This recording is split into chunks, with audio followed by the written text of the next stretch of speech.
Were you aware that Aries is absconded with the air signs and they're flying a kite in the sky? Let's talk about it.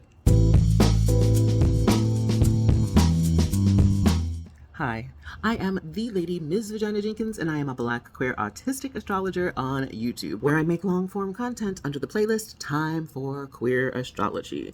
But sometimes I need to come through with just a teeny little tidbit, and I call those an Astro Minute. So let's lock in and learn. So this is a typical chart. This shows all the planetary placements in the chart, and then these lines in the middle are talking about the relationships between these planetary placements.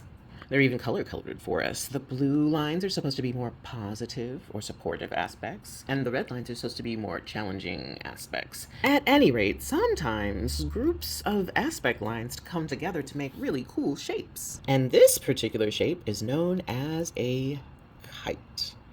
A kite aspect pattern is made up of two subsets of shapes. There is a grand trine here, which is an equilateral triangle where planetary placements are placed about 120 degrees away from each other. And then the other part of the kite is its little hat. And its little hat is made out of two sextiles.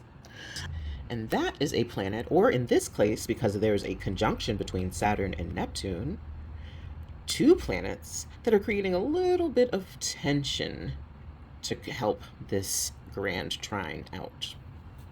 Now, when I have seen this placement in a person's chart before, it can speak to having such ease in this particular trine element. So in this case, it would be an air trine. So that speaks to ease in the realm of communications, research, writing, ideas, things like that, right? But because it's a grand trine, sometimes things can be so helpful, easeful, that you take them for granted, that you don't recognize your talents, that you sit on your talents, and that you don't express them. And that's why I believe the kite is a special gift, because it gives you this little teeny source of tension here. Matter of fact, some people don't even call this a kite. They instead refer to it as a bow and arrow shape.